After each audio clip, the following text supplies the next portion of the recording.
গল্প বলার দেশের শ্রোতা বন্ধুরা, আজকে আপনাদের যে গল্পটি পড়ে শোনাবো, গল্পটির নাম আদরিণী। লেখক সাহিত্যিক প্রেমাঙ্কুর আতর্থী। ভাদ্র মাসের এক পড়ন্ত বেলায় খালধার দিয়ে বাড়ি ফিরছিলুম। কদিন থেকে বৃষ্টি বন্ধ। দারুণ চাপা গরমের ঠেলায় শহরবাসীরা অস্থির। মধ্যে মধ্যে প্রকৃতি দেবী তার ত্যায্য সন্তান বঙ্গবাসীদের ওপর দিয়ে তাপ সহনশীলতার যে পরীক্ষা চালান, তারই একটি মহলা চলেছিল। ঘামে আর খালধারের মেটে রাস্তার ধুলোয় অঙ্গটি পচা ভাদ্রের একটি বিশিষ্ট সংস্করণ হয়ে উঠেছে। এমন সময় আকাশের এক কোণে কালো মেঘ দেখা দিল। দেখতে দেখতে মিনিট কয়েকের মধ্যেই সারা শহর অন্ধকার হয়ে গেল। বড়াতে দুঃখ আছে ভেবে দৌড়ে হাঁটা শুরু করলুম, কিন্তু বৃথা চেষ্টা। কিছু দূর যেতে না যেতেই মুষলধারে বৃষ্টি নেমে গেল। দিক বিদিক জ্ঞানশূন্য হয়ে আশ্রয়ের চেষ্টায় মারলুম দৌড়। শেষকালে একটা গলির মধ্যে ঢুকে পড়ে এক খোলার চালের বাড়ির গা ঘেঁষে দাঁড়িয়ে পড়া গেল। যে জায়গাটায় এসে আশ্রয় নিলুম, সেখানে আরও 2-4 জন রাহি লোক দাঁড়িয়েছিল। একটা বড় খোলার চালের বাড়ি, রাস্তার ধারে চালটা খানিকটা বের করা আর ঝোলা। তারই নিচে মাথা গুজে আত্মরক্ষার চেষ্টা করতে লাগলুম। মাথা বাঁচল বটে, কিন্তু জলের ছাটে সর্বাঙ্গ ভিজতে লাগলো, আর মাঝে মাঝে দমকা বাতাস আত্মসম্ভ্রমের ওপর বলাৎকার শুরু করে দিলে। অনন্য পায় হয়ে কাক ভেজার আনন্দ উপভোগ করতে লাগলুম। বৃষ্টির ছাট বাড়ার সঙ্গে সঙ্গে আমার আশেপাশে যারা দাঁড়িয়েছিল তারা একে একে সরে পড়তে লাগলো। আমার বাড়ি অনেক দূরে। বৃষ্টি মাথায় নিয়ে বেরিয়ে পড়া সুবিবেচনার কাজ হবে না, কাজে স্থির করা গেল জল না থামলে নড়ব না। এতক্ষণে আমার আশেপাশে চারিদিকে ভালো করে দেখবার সুযোগ হলো। গলিটা বেশ চওড়া, 2খানা গরুর গাড়ি পাশাপাশি যেতে পারে। গলির দুধারেই খোলার বাড়ি, একেবারে শেষ অবধি। দেখলুম আমার সামনে রাস্তার ওপাশে আর একখানা খোলার বাড়ির গা ঘেঁষে এক ভিখারি বসে অবিশ্রান্ত চেঁচিয়ে ভিক্ষা চাইছে। লোকটি অন্ধ, মাথায় লম্বা চুল ও মুখের লম্বা দাড়ির অধিকাংশই পাকা। হিন্দুস্তানি ভাষায় চেঁচাচ্ছিল সে। আক্ষেপের মধ্যে আল্লাহ ও খোদার বাহুল্য শুনে মনে হলো সে ব্যক্তি মুসলমান। অবিশ্রান্ত বৃষ্টি চলেছে। বৃষ্টির সঙ্গে প্রতিযোগিতা করে সামনে সেই অন্ধ ভিখারিও অবিশ্রান্ত চিৎকার করছে। কখনো বা বৃষ্টির শব্দ তার আওয়াজকে ঢেকে ফেলছে, কখনো বা তার কণ্ঠস্বর বৃষ্টির আওয়াজকে ছাপিয়ে উঠছে। আমি এপারে দাঁড়িয়ে ভিজে লোকটার কৃচ্ছ সাধনা দেখছি, আর মনে মনে গবেষণা করছি আল্লাহ ওরফে খোদা হিন্দুস্তানি ভাষা বুঝতে পারেন কি না। বেলা পড়ে আসতে লাগলো। ক্রমে রাস্তা জনবিরল হয়ে পড়ল। বৃষ্টিধারা কখনো একেবারে কমে আসে, কিন্তু আশ্রয় ছেড়ে বেরিয়ে পড়বার উপক্রম করলেই আবার চেপে আরও জোরে আসে। দাঁড়িয়ে দাঁড়িয়ে জল সমাধিস্থ হওয়ার চাইতে বৃষ্টি মাথায় নিয়েই বেরিয়ে পড়া শ্রেয়। এই রকম একটা সংকল্প মনে মনে দৃঢ় করার চেষ্টা করছি। এমন সময় আমার কানের কাছে করুণ কণ্ঠে আমাদের জাতীয় সঙ্গীত ধ্বনিত হলো, কিছু ভিক্ষে দাও বাবা। চমকে পাশে চেয়ে দেখি একটি মেয়ে, বয়স তার 22-23 বছর হবে। রংটি ফিকে মেঘের মতো ময়লা, একখানা ছেঁড়া শাড়ি দিয়ে সর্বাঙ্গ আবৃত। শাড়িখানা ভিজে গায়ের সঙ্গে একেবারে লেপ্টে গিয়েছে। তার ছিন্ন অবকাশ দিয়ে উত্তমাঙ্গের প্রায় সবটাই দেখা যাচ্ছে। অঙ্গ তার ভিখারিনীর মতো কৃশ নয়, বেশ সুপুষ্ট। বিশেষজ্ঞের চোখে প্রথমেই তা ধরা পড়ে। সমস্ত দেহে এমন কমনীয়তা ও লাবণ্য যে রাস্তা দিয়ে চলে গেলে ফিরে চাইতে হয়। পাশে এসে দাঁড়ালে তো কথাই নেই। ভিখারিনী আবার বললে, কিছু ভিক্ষে দাও বাবা। দেখলুম সে থরথর করে কাঁপছে। বাড়ি কোথায় জিজ্ঞাসা করব কিনা ভাবছি, এমন সময় আবার সে বলে উঠল, একটি পয়সা ভিক্ষে দাও বাবা। এবার তার চোখে চোখ পড়ল। চোখ দুটি এমন কিছু সুন্দর নয়, কিন্তু কি অদ্ভুত চাহনি সে চোখে, এমন করুণ দৃষ্টি আমি খুব কমই দেখেছি। হতশ্রী মালঞ্চের এক কোণে জঙ্গল পরিবেষ্টিত নির্জন স্বচ্ছ পুষ্করিণীর ধারে বসে থাকতে থাকতে মাঝে মাঝে ধরণীর যে মর্মব্যথা সে কালো জলের বুকে ফুটে উঠতে দেখা যায়, তার দৃষ্টিতে যেন সেই ব্যথা স্থির হয়ে আছে। কোনো প্রশ্ন না করে একটা পয়সা পকেট থেকে বের করে তার হাতে দিলুম। ওপারে সেই অন্ধ বৃদ্ধ তখনও তারস্বরে খোদাকে আবেদন জানাচ্ছে। বৃষ্টিধারা সমানে চলছে। মেঘ মণ্ডিত স্তিমিত সূর্যালোক আমার চারদিকে অলৌকিক মায়াজাল বিস্তার করতে লাগলো। পাশের মেয়েটির দিকে চেয়ে দেখলুম আমার দিক থেকে মুখ ফিরিয়ে নিয়ে সে রাস্তার দিকে চেয়ে আছে। তার সঙ্গে আমি যে কথা বলতে চাই, তার সম্বন্ধে জানতে চাই, তা বুঝতে পেরে আমার কাছ থেকে সে বেশ একটু দূরে সরে দাঁড়ালো। তারপরে হঠাৎ বৃষ্টি মাথায় নিয়ে রাস্তার ওপারে গিয়ে সেই অন্ধ বৃদ্ধের হাতে পয়সাটা দিয়ে সামনের খোলার বাড়িটার ভেতর ঢুকে গেল। ব্যাপারটা অদ্ভুত ঠেকল। মনে হতে লাগলো ওই মেয়েটা বোধহয় ওই বুড়োরই কেউ হবে। চারিদিক থেকে ভিক্ষে করে নিয়ে এসে বুড়োর কাছে জমা দেয়। ওই বাড়িটার মধ্যেও সে নিশ্চয়ই ভিক্ষা করতে ঢুকেছে। ব্যাপারটা শেষ অবধি দেখবার জন্য অপেক্ষা করতে লাগলুম। বৃষ্টি সমানে চলছে। ওরই মধ্যে কখনো চেপে আসে, কখনো বা প্রায় থেমে যায়। সন্ধে হয়ে এলো, মেঘ কেটে যাওয়ায় তখনও একটু আলো আছে।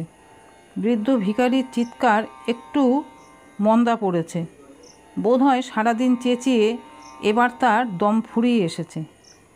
আমি এক দৃষ্টে সে খোলার বাড়ির দরজার দিকে চেয়ে আছি। হঠাৎ দেখলুম একটি স্ত্রীলোক সেই বাড়ির ভেতর থেকে বেরিয়ে দরজার ধারের বাঁধানো রকের ওপর এসে বসল। চামচিকের মতো কালো আর রোগা, ধবধবে সাদা একখানা চওড়া পাড় শাড়ি পরা। চুল বাঁধার বাহার দেখে বুঝতে পারলুম কে সে, কেন ওখানে বসে আছে। মিনিট কয়েকের মধ্যে আর একটি স্ত্রীলোক বেরিয়ে এসে রকে বসল। আমি যে বাড়িটার ধারে দাঁড়িয়েছিলুম, দেখলুম সেখানকার দরজাতেও 2-4 জন স্ত্রীলোক এসে জমা হয়েছে। অন্ধকার ঘোর আভার আগেই তারা বেশাতি খুলে বসল। দেখলুম ওপারের সেই অন্ধ বৃদ্ধ তার জায়গা ছেড়ে উঠে লাঠি ঠুকতে ঠুকতে চলে গেল। কয়েক মুহূর্ত যেতে না যেতেই দেখলুম আমার সেই দয়াময়ী ভিখারিনী পরিষ্কার কাপড় পরে দরজায় এসে দাঁড়ালো। বোধ হয় এই অত্যন্ত অপ্রত্যাশিত দৃশ্য দেখে বৃষ্টিও একেবারে থ মেরে গেল। সংসারে আশ্চর্য ব্যাপারের অভাব নেই। শহরে যারা চোখ চেয়ে বাস করে, অনেক আশ্চর্য ব্যাপারই তাদের কাছে অতি সাধারণ হয়ে ওঠে। তবুও এই ভিখারিনীর ব্যাপারটা আমার কাছে অদ্ভুত ঠেকল। আমি স্থির করলুম তার সম্বন্ধে জানতেই হবে। জামাটা গা থেকে খুলে নিংড়ে কাঁধে ফেলেছিলুম। সেই অবস্থাতেই রাস্তা পার হয়ে ভিখারিনীর কাছে গিয়ে দরদস্তুর করে একেবারে তার ঘরে গিয়ে উঠলুম। ঘরের ভেতরকার আসবাব ও তৈজসপত্রের বিবরণ আর দেব না। বাঙালি পাঠক পাঠিকা সেই বিবরণ বহুবার অন্যত্র পাঠ করেছেন। জিজ্ঞাসা করলুম, তোমার নাম কি? আদরিনী, আত্রি বলে সবাই ডাকে। ঘরের মধ্যে একটা ডিঠমারের আলো জ্বলছিল। আদরিনী তার পোলতেটা একটু বাড়িয়ে দিয়ে আমার কাছে এসে বসল। জিজ্ঞাসা করলুম, আমাকে চিনতে পারছো? প্রশ্ন শুনেই আত্রি হাসতে আরম্ভ করে দিলে। হাসির কারণ জিজ্ঞাসা করায় সে বললে, আহা, কত ঢঙই জানো! আজ কি নেশা করা হয়েছে শুনি? এই বলে সে ভিজে জামাটা আমার কাঁধ থেকে তুলে নিয়ে বললে, দাঁড়াও, উনুনের ধারে এটাকে টাঙিয়ে দিয়ে আসি, এক্ষুনি শুকিয়ে যাবে। আদরিনী জামাটা আমার হাত থেকে একরকম কেড়ে নিয়ে ঘর থেকে বেরিয়ে গেল। আমি বসে বসে ভাবতে লাগলুম, কি জানি, বেপর জায়গায় এসে আর জামাটাই বুঝি আক্কেল সেলামি দিতে হয়। কিন্তু তক্ষুনি সে ফিরে এসে বলল, এক্ষুনি শুকিয়ে যাবে।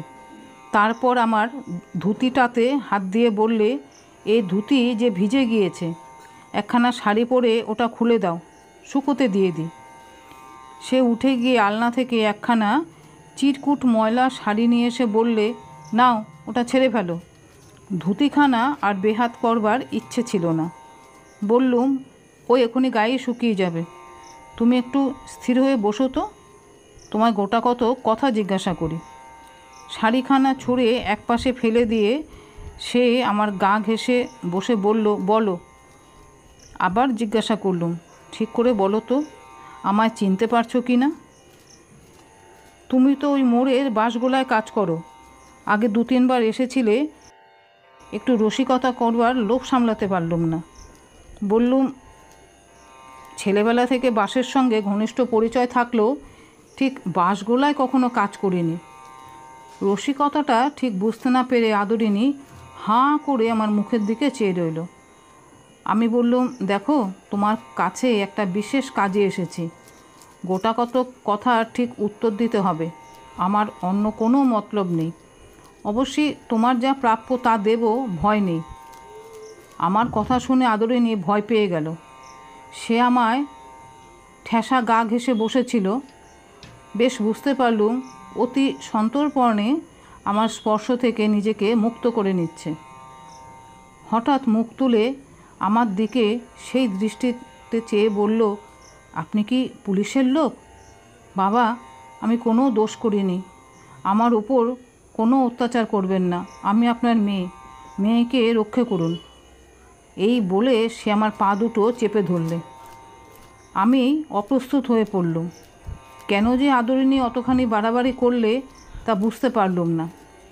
তাকে অভয় ও সান্ত্বনা দিয়ে বললুম, আমি মোটেই পুলিশের লোক নই, বরং আমার দ্বারা যদি তোমার কোনো উপকার হয় তো বলো, আমি তা করতে চেষ্টা করব।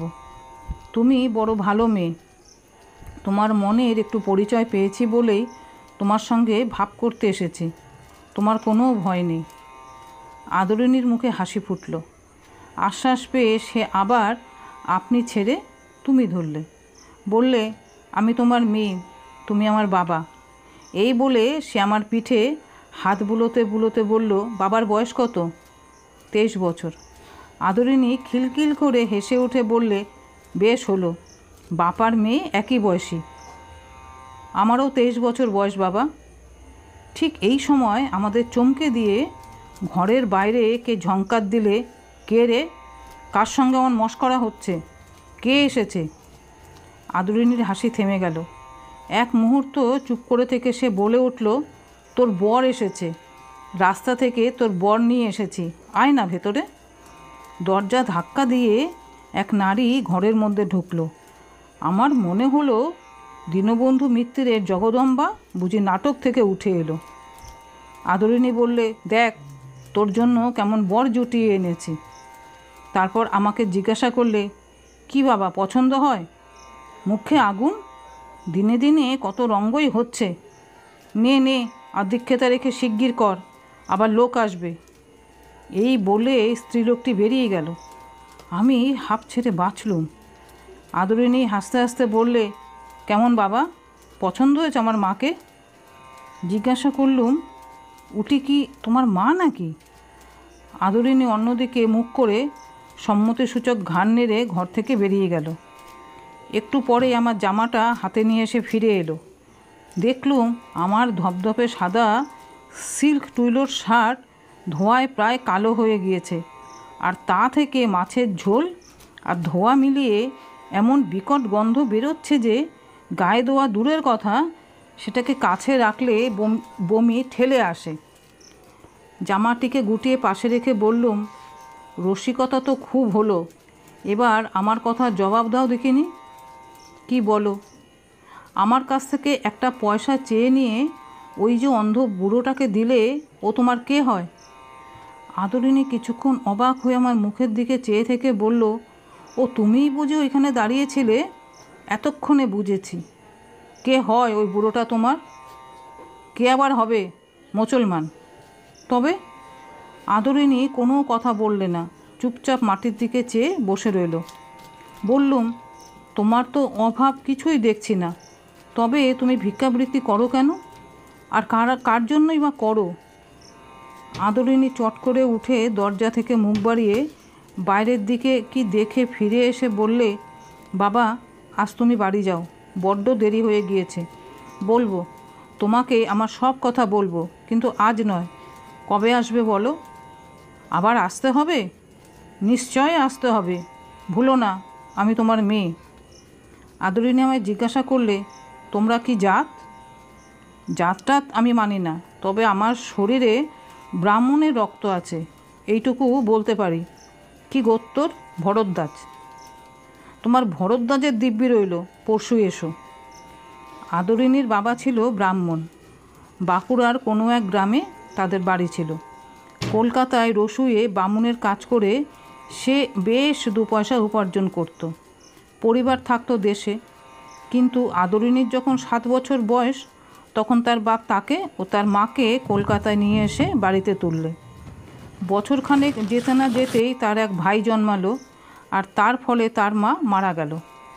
বাপের সঙ্গে আগে থাকতেই বাড়িওয়ালির প্রণয় ছিল। মা মারা যেতে সে খোলাখুলিভাবেই ওই মেয়ে মানুষটির সঙ্গে ঘর করতে লাগলো। 8 বছরের আদরিনীর তার মা মরা ভাইটিকে মানুষ করতে লাগলো। ভাইটি তার কাছেই থাকে, সেই তাকে খাওয়ায় দাওয়ায় ঘুম পাড়ায়, তার ওপরে নতুন মার সঙ্গে খাটে, সংসারের কাজে যোগান দেয়, বাজার থেকে জিনিসপত্র কিনে আনে। দোষ করলে বাপও ঠ্যাঙায়, নতুন মাও ঠ্যাঙায়। গালাগালিগুলো ধর্তব্যের মধ্যেই নয়। এমনি করে দিন চলছিল।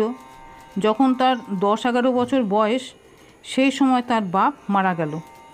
বাপ মারা যেতে নতুন মা তাকে এক বাবুদের বাড়ি বাসন মাজার কাজে লাগিয়ে দিলে। সকালবেলা উঠে সে তার ভাই নন্দকে নিয়ে বাবুদের বাড়ি চলে যেত কাজ করতে, আর বাড়ি ফিরত রাত্রি 10টা-11টার সময়। সেখানেই সে দুবেলা খেতে পেত। 2 টাকা তার মাইনে ছিল বটে, কিন্তু সে টাকা সে পেত না। তার নতুন মা ঠিক সময়ে বাবুদের কাছে গিয়ে তার মাইনেটা নিয়ে চলে আসতো। ছেলে মানুষ হারিয়ে ফেলতে পারে। আদরিনী নন্দকে মানুষ করে তুলবে, এই তার বালিকা মনের অভিমান। নন্দর জামা কাপড় কোনো কিছুর খরচই নতুন মা দেয় না। তাই কাজের ফাঁকে মাঝে মাঝে বাবুদের বাড়ি থেকে নন্দকে নিয়ে সে বেরিয়ে পড়ে ভিক্ষে করতে। 2-4 পয়সা যা পায় তাই জমিয়ে ভাইকে জামা কাপড় কিনে দেয়।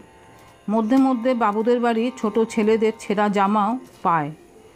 নন্দ বড় হবে, লেখাপড়া শিখবে, বিয়ে করে বউ নিয়ে এসে সংসার পাতবে, দিদির দুঃখ ঘোচাবে, এই তার চিন্তা, এই তার সুখ। এই লক্ষ্যে পৌঁছবার জন্য সে সব কষ্টই সহ্য করে, আরও কষ্ট সহ্য করতে রাজি। নন্দর 6 বছর বয়স হলো।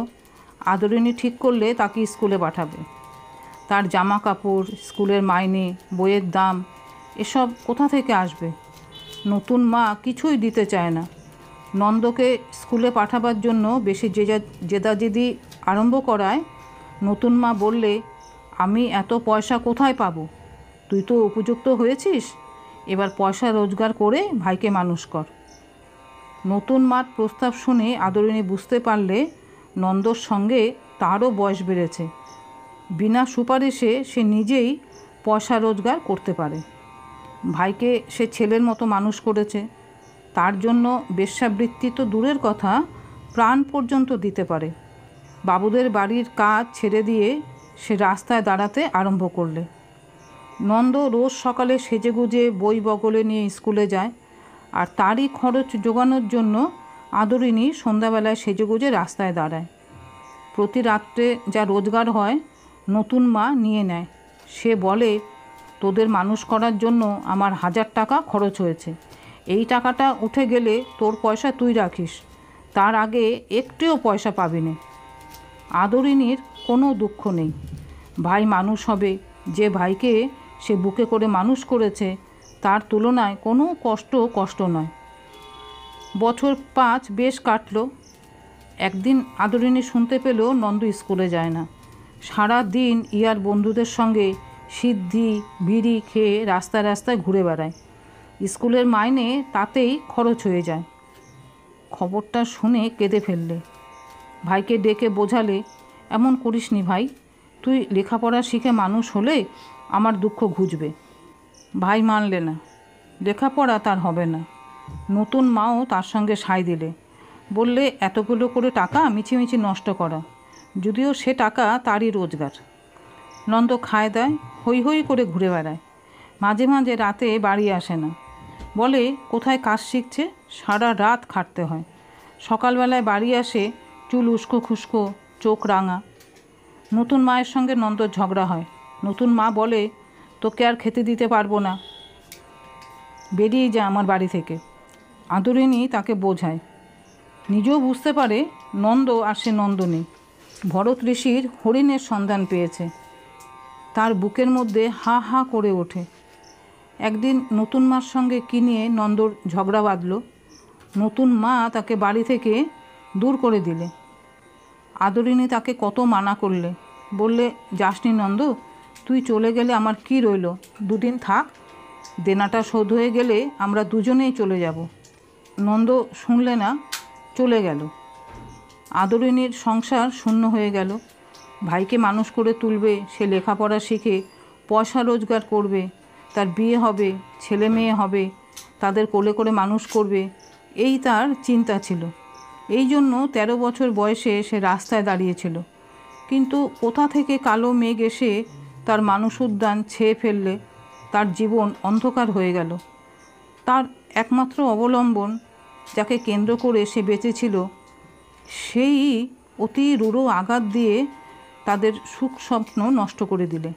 নন্দ মধ্যে মধ্যে আসে, রুক্ষ চুল, মনে হয় কতদিন নাওয়া খাওয়া হয়নি, সে পয়সা চায়, কিন্তু আদরিনী পয়সা কোথায় পাবে। আবার সে ভিক্ষায় বেরোতে লাগলো। দুপুরবেলা ঘন্টা 2-3 ঘুরে বেশ রোজগার হতে লাগলো। ভিক্ষার পয়সা জমিয়ে জমিয়ে সে নন্দকে সাহায্য করতে থাকে। আশা কুহুকিনী, আবার তার মনে রঙিন কল্পনা জাগিয়ে তুলতে থাকে। নন্দ মানুষ হবে, তাকে নিয়ে সে নিজের সংসার গড়ে তুলবে। এই সময় আদরিনীর সঙ্গে আমার পরিচয় হয়েছিল।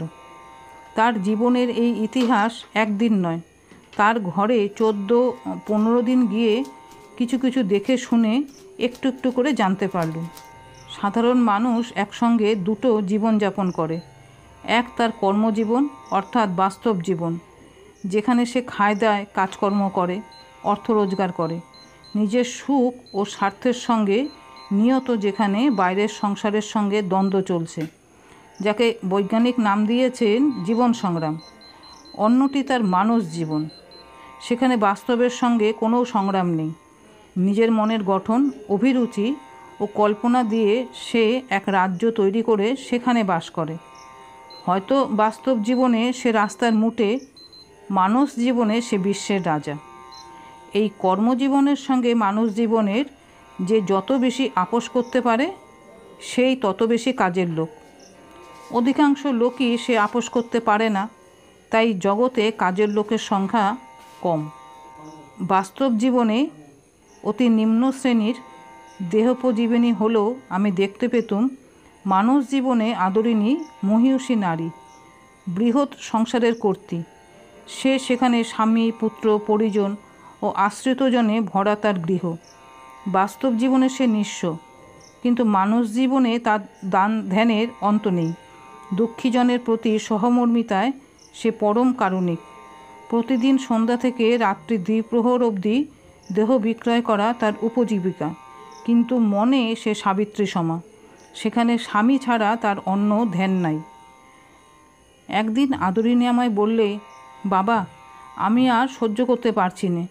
যে ভাইকে মানুষ করবার জন্য স্বেচ্ছায় এই বৃত্তি বরণ করেছিলুম, সে তো বদমাইশ হয়ে গেল। আর কেন, তুমি আমায় নিয়ে চলো তোমার বাড়িতে। বললুম, আমার বাড়িতে গিয়ে কি করবে? সে বললে, তোমাদের বাড়িতে গিয়ে ঝিয়ের কাজ করব। আমায় মাইনে দিতে হবে না, 2 বেলা 2টি খেতে দেবে। সমান বয়সী মেয়ে নিয়ে বাড়িতে উপস্থিত হলে আমার পিতৃত্বে যে কেউ বিশ্বাস করবে না, সে কথা বলে তাকে আঘাত দিতে সংকোচ হলো। বললুম, আচ্ছা, বাড়িতে জিজ্ঞাসা করে দেখব। কিছুদিন পর আদরিনীর সঙ্গে দেখা করতে গিয়ে দেখি তার ঘরের সামনে উঠোনে একটা ছোড়া দাঁড়িয়ে আছে, আর সে তার ঘরের দরজার একটা পাল্লা ধরে তার সঙ্গে গল্প করছে। আমাকে দেখেই ছোড়াটা চলে গেল। দেখলুম আদরিনীর ডান দিকে ভুরুর পাশে রগটা একটু ফোলা, আর তার চারদিকে অনেকখানি জায়গা কালশিরে পড়ে আছে। জিজ্ঞাসা করলুম, কি হয়েছে, কি করে লাগলো ওখানটায়? আদরিনী গম্ভীরভাবে বললে, পাপের প্রায়শ্চিত্ত হয়েছে বাবা। নেশা করে পড়ে গিয়েছিলে বুঝি? খেতে পাইনি, আবার নেশা। জেরার প্রকাশ পেল দিন দশক আগে। একদিন তার ভাই নন্দ মদ খেয়ে এসে তার কাছে টাকা চায়। টাকা কাছে ছিল না। কদিন থেকে শরীর খারাপ থাকায় দুপুরবেলা ভিক্ষেই বেরোতে পারেনি। নন্দ সে কথা মানলে না। শেষকালে রেগে গিয়ে সে তাকে মেরে অজ্ঞান করে রেখে যায়। আদরিনীর দুই চোখ জলে ভরে উঠল। কিছুক্ষণ চুপ করে থেকে বললে, একে পাপের প্রায়শ্চিত্ত বলবো না তো আর কি বলবো? সেদিন সে আশ্চর্য রকমের গম্ভীরভাবে কথাবার্তা বলতে লাগলো। তাকে আমাদের বাড়িতে নিয়ে গিয়ে রাখার কি হলো, একবারও সে প্রশ্ন আমাকে করলে না। যদিও প্রতি মুহূর্তে আমি আশঙ্কা করছিলাম এবার বোধহয় সে কথা জিজ্ঞাসা করবে। অনেকক্ষণ চুপচাপ থাকার পর একবার সে বললে, বাবা, তোমাকে একটা কথা বলবো। কি বলো? আমি এই বৃত্তি ছেড়ে দিতে চাই। খুব ভালো। কি করবে? আমি বিয়ে করে চলে যাব এখান থেকে। সে তো ভালো কথা। কাকে বিয়ে করবে? হেমাকে। তোমায় সম্প্রদান করতে হবে কিন্তু। বললুম, সম্প্রদান করতে আমার কোনো আপত্তি নেই, কিন্তু হেমাটিকে? ওই যে লোকটি উঠোনে দাঁড়িয়েছিল, তুমি আসতে চলে গেল। ও কাদের ছেলে? হাঁড়িদের। আদরিনীর বস্তির একটু দূরেই একটা বড় মাঠ পড়েছিল। বড় মানে শহরের হিসাবে বড়। এই মাঠের একদিকে কয়েক ঘর মুসলমান বাস করত। এরা সারা মাঠে বড় বড় চাটাই পেতে টিকে দিত। এই জন্যই মাঠকে ও অঞ্চলের লোকেরা টিকে পাড়ার মাঠ বলতো। সে সময় কলকাতার অনেক জায়গায় এরকম টিকে পাড়ার মাঠ ছিল। এই টিকে পাড়ার মাঠের আর এক কোণে ছিল 30-35 ঘর হাঁড়ির বাস। হাঁড়িরা শুয়োর পুষত, আর সে শুয়োরের দল মাঝে মাঝে বেরিয়ে পড়ে টিকে পাড়ায় গিয়ে চাটাইয়ের আধশুকনো টিকে চটকে দিত বলে টিকেওয়ালাদের সঙ্গে হাঁড়িদের দস্তুর মতন যুদ্ধ বেঁধে যেত। হাঁড়িরা স্ত্রী পুরুষের যুদ্ধে অবতীর্ণ হতো। হাঁড়িদের মধ্যেও বড় লোক, মেজ লোক ও ছোট লোক, এই 3 সম্প্রদায়। বড় লোকের মেয়েরা ম্যাত্রানির কাজ ছেড়ে দিয়ে ছেঁড়া জামা কাপড়ের বদলে বাসন বিক্রি করত। ছেলেরা পুজো পার্বণে লোকের বাড়িতে সানাই বাজাতো ও অন্য সময় বাঁশের চেঁচারি দিয়ে ঝুড়ি, চাটাই, দরমা ও শোভাযাত্রায় বাহার দেবার বড় বড় পুতুল তৈরি করত। মেজ লোকদের মেয়েরা লোকের বাড়ি ম্যাত্রানির কাজ করত, আর পুরুষেরা বাঁশের কাজ করত। আর ছোট লোকদের স্ত্রী পুরুষ মেথরের কাজ করত। হেমা হচ্ছে হাঁড়িদের মধ্যে বড় লোকের ছেলে। তাদের বাড়ির কেউ মেথর ম্যাত্রানির কাজ করে না। হেমা সানাই বাজায় আর অন্য সময়ে বাঁশের কাজ করে। আদরিনীর নতুন মায়ের নাম ছিল নিস্তারিণী। তার অধীনে আদরিনী ছাড়া আরও অনেকগুলি হতভাগিনী বাস করত। এদের সবার রোজগারই তার তহবিলে জমা হতো। এই মেয়েগুলি তাকে নিস্তার মা বলে ডাকত। আমি তার নাম দিয়েছিলাম ফাদার নিস্তার।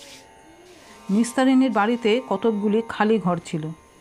সেগুলোকে সে ঘন্টা হিসেবে ভাড়া দিত। এই ঘরগুলোকে বলা হতো খঞ্চে। আসলে কিন্তু ঘরগুলো ছিল গোপন মিলনকুঞ্জ। বাইরের যে কোনো স্ত্রী পুরুষ এসে ঘন্টায় 2 আনা দিয়ে এই ঘর ভাড়া নিতে পারত। ফাদার নিস্তারের খঞ্চের কথা তখনকার দিনে গুণী লোক মাত্রেই জানা ছিল। হাঁড়িপাড়ার মেয়েদের দেহ সৌষ্ঠবের কথা সকলেই জানে। রাস্তা দিয়ে চলবার সময় তারা দুপট্টির লোকের দৃষ্টি ও মনোযোগ আকর্ষণ করতে করতে যেত। ফলে তাদের মধ্যে অনেকেই ফাদার নিস্তারের খঞ্চেতে দেখা যেত। মাঝে মাঝে সেখানে শাশুড়ি বয়ে ঠোকাঠুকি হয়ে গিয়ে তুমুল কাণ্ড উপস্থিত হতো। এইখানকারই এই বয়স্তা হাঁড়িগিন্নির সঙ্গে হেমার প্রণয় হয়েছিল এবং তারা প্রায়ই ফাদার নিস্তারের খঞ্চেতে আসতো মিলনের জন্য। এই সূত্রে আদরিনীর সঙ্গে হেমার পরিচয় ঘটে। হেমাকে নিয়ে তাদের পাড়ার যে স্ত্রীলোকটি খঞ্চেতে আসতো তার বেশ প্রতিপত্তি ছিল। এদিকে ফাদার নিস্তারের দাপটে বাঘে গরুতে এক ঘাটে জল খায়। এরা দুজনেই তাদের বিয়ে নিয়ে দুদিকে ঘোট বাঁধিয়ে তুললে। এই ঘোট যখন বেশ জমে উঠেছে সেই সময় আমি তাদের বিয়ের কথা শুনলুম। সত্যি কথা বলতে কি, আদরিনীর বিয়ের সম্বন্ধটি আমারও ভালো লাগলো না। বিয়েতে আমার কিছু আপত্তি ছিল না, কিন্তু হাড়ির ছেলের সঙ্গে বিয়ে হবে এই চিন্তা আমাকে পীড়া দিতে লাগলো। আদরিনী আমায় বারবার জিজ্ঞাসা করতে লাগলো, বাবা তুমি কি বলো? জিজ্ঞাসা করলুম, আচ্ছা তুমি বিয়ে করতে চাও কেন? এখন যে অবস্থায় আছো বিয়ে করে কি তার চেয়ে ভালো থাকবে? আদরিনী বললে, এখন আমি কিছুই ভালো নেই, বিয়ে করলে হয়তো এর চেয়ে ভালো থাকতে পারি। নন্দকে মানুষ করব বলে এ কাজ আরম্ভ করেছিলাম, নইলে লোকের বাড়ি গতর খেটে আমার ভাত কাপড়ের খরচা উঠে যেত, হয়তো একটা ভালো লোকের সঙ্গে ঘর করতে পারতুম। কিন্তু আমার বরাত, যার জন্য এত করলুম, সে হলো একটা অমানুষ। আমার দুঃখ সে বুঝলে না। বিয়ে করলে আর যাই হোক, তবু নিজের ঘর পাবো, ছেলে পেলে পাবো, এ জীবন আর সহ্য করতে পারছি না। আমি বললুম, আচ্ছা তোমাকে যদি লেখাপড়া শেখবার বন্দোবস্ত করে দিই, তুমি নিজের জীবিকার জন্য একটা কাজ শিখে স্বাধীনভাবে থাকতে পারবে, কোনো ভদ্রলোককে বিয়ে করবে, না হয় এমনি ভদ্রভাবে থাকবে, এমন তো অনেক মেয়ে আছে। আমার কথা শুনে আদরিনীর মুখখানা খুশিতে ভরে উঠল। সে বলল, আমার লেখাপড়া হবে বাবা? বয়স যে অনেক হয়ে গিয়েছে তোমার মেয়ের। লেখাপড়ার আবার বয়স আছে নাকি? মন দিলে সব বয়সে লেখাপড়া শেখা যায়। সেই ভালো বাবা, তুমি তার ব্যবস্থা করো, বিয়ে এখন থাক। বাল্যকালে একটি বিধবা মহিলা আমাদের পড়াতেন। ভবিষ্যতে ইনি শিক্ষয়িত্রীর কাজ ছেড়ে দিয়ে এক বিধবা আশ্রম গড়ে তুলেছিলেন। তার নিজের টাকা কড়ি কিছু ছিল না, চারদিক থেকে চাঁদা তুলে কোনো রকমে আশ্রম চালাতেন। আমার বাবা এই আশ্রমের একজন মুরব্বী ছিলেন। আশ্রমে অনেকগুলি বিধবার সঙ্গে কয়েকটি অনাথা কুমারীও প্রতিপালিত হতো। আমি সাহস করে একদিন আশ্রমের কর্ত্রী ঠাকুরানীর সঙ্গে দেখা করে আদরিনীর কথা বললুম। বলা বাহুল্য, আদরিনী যে ফাদার নিস্তারের আশ্রমের লোক সে কথা একদম চেপে গিয়েছিলাম। তার সম্বন্ধে সত্য মিথ্যায় মিলিয়ে বেশ একটি করুণ কাহিনী রচনা করে তাকে শোনালুম। সব শুনে তিনি প্রথমে আমাকে প্রশ্ন করলেন, তার সঙ্গে তোমার কি সম্বন্ধ, কোথায় আলাপ হলো? এই রকম সব প্রশ্নের জন্য আমি প্রস্তুত হয়েই গিয়েছিলাম। প্রায় আধ ঘণ্টাখানেক জেরা করে তিনি আমায় বললেন, আপাতত তাদের কম থাকায় কিছুদিন নতুন মেয়ে আশ্রম গ্রহণ করা সম্ভব নয়। শুধু তাই নয়, আমার হাতে যে একটি উদ্ধারকর্মী যুবতী আছে এবং তার হিতাহিতের প্রতি আমি বিশেষ মনোযোগী, এই শুভ সংবাদটি অবিলম্বে আমার বাড়িতে জানিয়ে দিলেন। আমার বাবার সঙ্গে একই সরকারি দপ্তরে এক ভদ্রলোক চাকরি করতেন। তিনি ছিলেন খ্রিস্টান এবং অবিবাহিত। আতুর ও দুঃখীজনের প্রতি তার সহানুভূতি ছিল অপরিসীম। ইনি প্রায়ই আমাদের বাড়িতে আসতেন। বাবাও মাঝে মাঝে আমাদের নিয়ে তার বাড়িতে যেতেন। কলকাতার রাস্তায় যে অসংখ্য আতুর ও অনাথ বালক বালিকা ঘুরে বেড়ায়, তাদের জন্য কি করে একটা আশ্রম খোলা যায় এই নিয়ে তাদের মধ্যে আলোচনা হতো। কিছুদিন পরে ভদ্রলোক সত্যি একদিন চাকরিতে ইস্তফা দিয়ে কাজে নেমে পড়লেন। আমাদের বাড়ির কাছে সস্তায় একখানা ভাঙা বাড়ি নিয়ে রাস্তা থেকে 8-10 জন আতুর কুড়িয়ে নিয়ে এসে তিনি কাজ শুরু করে দিলেন। সহায় সম্পদ তার কিছুই ছিল না। প্রতিদিন সকালে বড় একখানা থলি বগলে নিয়ে তিনি মুষ্টি ভিক্ষায় বেরোতেন। বেলা প্রায় 12টা নাগাদ আধমনটাক চাল ও কিছু তরকারি নিয়ে বাড়ি ফিরে রান্না চড়িয়ে দিতেন। তারপর নিজের হাতে আতুরদের স্নান করিয়ে খাইয়ে আবার বেরোতেন ভিক্ষা সংগ্রহে। কয়েক বছরের মধ্যেই তার সেই প্রচেষ্টা বিরাট প্রতিষ্ঠানে পরিণত হলো। সাধারণ ও সরকারের দৃষ্টি সেদিকে আকৃষ্ট হলো। দেশজোড়া তার নামডাক হলো, তার মনস্কামনা সিদ্ধ হলো। কিন্তু বিখ্যাত হওয়ায় বিপদ আছে। বৃদ্ধ বয়সে বদনামের পসরা মাথায় নিয়ে তাকে সে নিজের হাতে গড়া প্রতিষ্ঠান থেকে সরে যেতে হলো।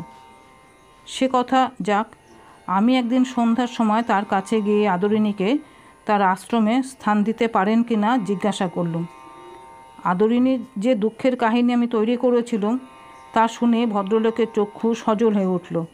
কি করে তার সঙ্গে আমার পরিচয় হলো, তার সঙ্গে আমার কি সম্পর্ক, বাবা এ বিষয়ে কিছু জানেন কি না সেসব কোনো প্রশ্নই তিনি আমাকে করলেন না।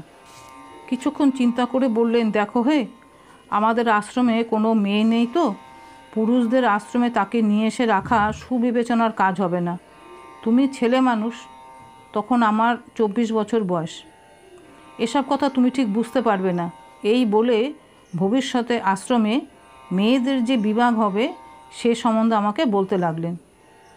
কিছুক্ষণ আলোচনার পর আমি উঠতে তিনি বললেন, তাই তো হে, তবে সে মেয়েটির সম্বন্ধে কি করা যায়? তুমি যেরকম বললে তাতে তো মনে হচ্ছে সে যদি ভালো আশ্রয় না পায় তাহলে বিপদগামিনী হতে পারে। আজ্ঞে হ্যাঁ, তা পারে, তবে তার সম্বন্ধে আমরা যখন জানতে পেরেছি তখন কিছু দায়িত্ব আমাদের ওপরেও এসেছে। তার ভালো মন্দের বিষয়ে একেবারে নিরপেক্ষ তো হতে পারি না, কি বলো? আমি আর কি বলবো, চুপ করে থাকা ছাড়া অন্য উপায় ছিল না। তিনি বললেন, এক কাজ করা যাক, মেয়েটিকে নিয়ে এসো, আপাতত তাকে আমার ভাই কিংবা বোনের বাড়িতে রেখে দেব, পরে একটা ব্যবস্থা হবেই। ভগবান যখন তাকে আমাদের কাছে পাঠিয়েছেন তখন একটা ব্যবস্থাও তিনি করে রেখেছেন। পরদিন সকালে আদরিণীকে গিয়ে বললুম, তোমার সব ব্যবস্থা ঠিক করে ফেলেছি, ভালো গৃহস্থের বাড়িতে থাকবে, লেখাপড়া শিখে মানুষ হবে, খুব ভালো লোক তারা। আদরিণী একেবারে লাফিয়ে উঠল। আনন্দের আতিশয্যে সে আমাকে জড়িয়ে ধরে বললে, তুমি আমার সত্যিকার বাবা, গেল জন্মে তুমি আমার বাবা ছিলে নিশ্চয়। শুনলুম ফাদার নিস্তার এ কয়দিন উঠতে বসতে আদরিণীকে ঠেঙিয়েছে। হেমাকে সে বাড়িতে ঢুকতে বারণ করে দিয়েছে, কিন্তু হেমা কিছুতেই নিস্তারের কথা শোনে না। আদরিণী বললে, আহা, আমি চলে গেলে ছোড়াটার ভারী কষ্ট হবে, বড্ড ভালোবাসে সে আমাকে। আনন্দের উৎসাহে গড়গড় করে সে অনেক কথা বলে যেতে লাগলো। আমি বললুম, আর সময় নষ্ট করে লাভ নেই, তোমার জিনিসপত্র কি নেবার গুছিয়ে নাও, এই বেলা বেরিয়ে পড়ি। আদরিণী বললে, এখানকার কোনো জিনিস নেব না বাবা, এ পাপের জিনিস নিয়ে গৃহস্থের পুণ্যের সংসারে ঢুকবো না, নতুন করে জীবন আরম্ভ করব। এতদিন আমার জীবন যেভাবে কেটেছে আমি মনে করব সে আমার নয়। এই পৃথিবীতে আমি যেন এমনি এসেছি, আমার বাপ মা ভাই কেউ নেই, কেউ কোনো দিন ছিল না। আমি যেন এক্ষুনি জন্মিয়েছি, যারা আমার আশ্রয় দিলে তারাই হবে আমার সব। আমি বললুম, তবুও একটা শাড়ি গামছা ইত্যাদি নাও, কি জানি সেখানে গিয়ে তুমিও অসুবিধায় পড়বে, তাদেরও অসুবিধা হবে। আমার কথায় রাজি হয়ে আদরিণী আলমারি থেকে কতকগুলো কাপড় বার করলে। পোটলা বাঁধতে বাঁধতে সে বললে, এবার বাবা আমি মন্তন নেব, তোমাকে তার ব্যবস্থা করে দিতে হবে কিন্তু। বললুম, বেশ। আদরিণী জিজ্ঞাসা করলে, কি জাত তারা, কারা? যেখানে যাচ্ছি তারা খ্রিস্টান, জাতটাত মানে না। খ্রিস্টান? গরু খায়? আদরিণীর মুখ একেবারে শুকিয়ে গেল। সে পোটলাটাকে তাচ্ছিল্যের সঙ্গে একদিকে সরিয়ে দিলে। বললুম, খ্রিস্টান হলেই কি গরু খেতে হবে নাকি? তারা বোধহয় মাছ মাংসও খায় না। আদরিণী দীর্ঘ নিঃশ্বাস ফেলে কঠিন সুরে বললে, না বাবা, জীবনভর অনেক পাপ করেছি, আর খ্রিস্টানের অন্ন খাবো না। বরাতে যা আছে হবে, সেখানে যাব না, হাজার হোক হিন্দুর মেয়ে। কথাগুলো শুনে আমার রাগ হলো।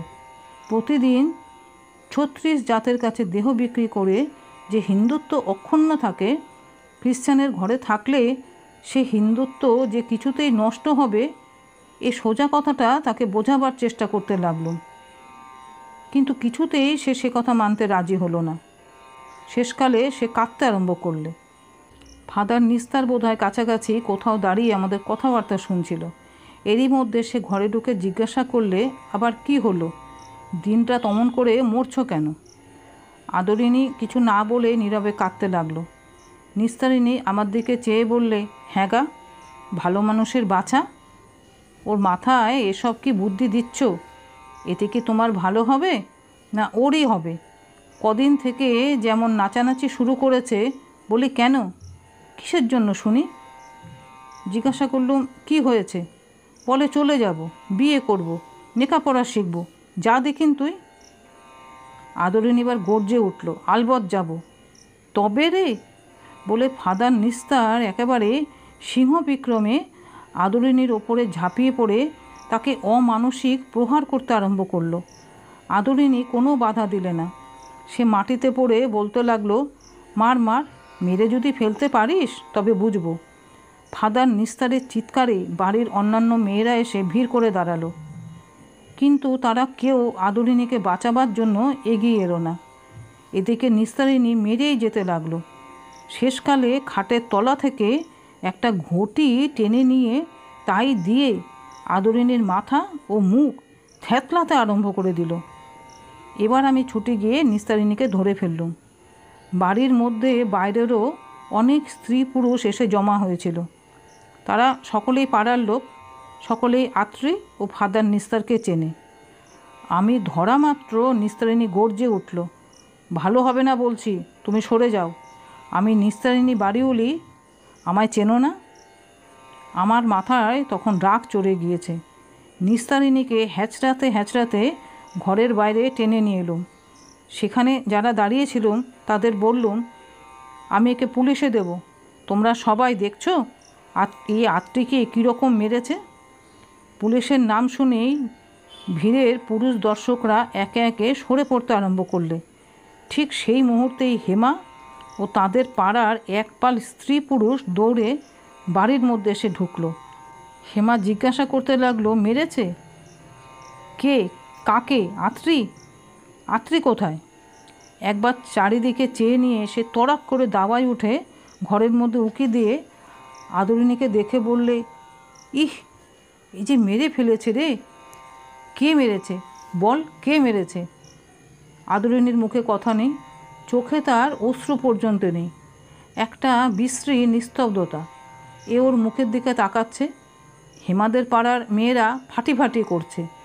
এমন সময় হেমা বললে, চ আত্রি, আমাদের ঘরকে চ, কাল নগনসা আছে। আদরিনী মাটি থেকে উঠে টলতে টলতে বলল, চ। ফাদার নিস্তার এতক্ষণ আমার পাশে দাঁড়িয়ে হাঁপড়ের মতন ভোঁস ভোঁস করছিল।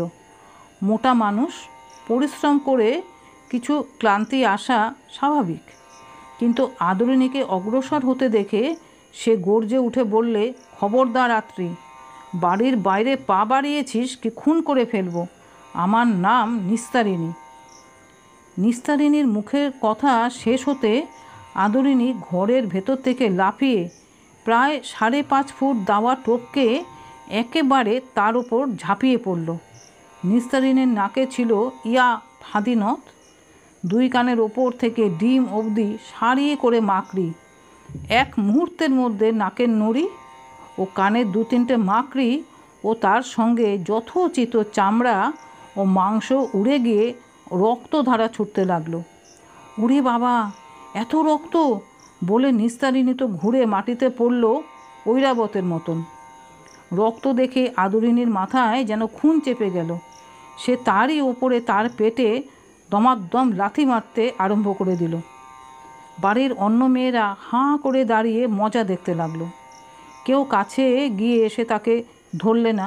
উঠোন রক্তে ভেসে যেতে লাগলো। আদরিনীকে গিয়ে ধরবো না পলায়ন করব ভাবছি, এমন সময় হেমা গিয়ে তাকে ধরে ফেললে। আদরিনী হাঁপাতে হাঁপাতে বলল, চ হেমা। আমি গুটি গুটি দরজা অবধি এগিয়ে পড়েছিলুম।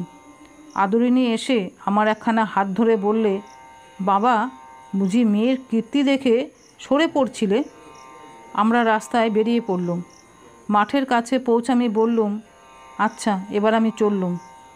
আদরিনী বললে, চললে বাবা? আচ্ছা, তাহলে কাল নিশ্চয়ই এসো, কাল আমার বিয়ে। বললুম, ঠিক বলতে পারছি না, তবে 2-1 দিনের মধ্যে আসব।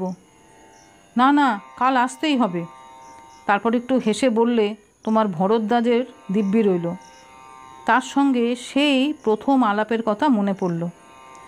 ভরদ্বাজের দিব্যি রাখতে পারিনি।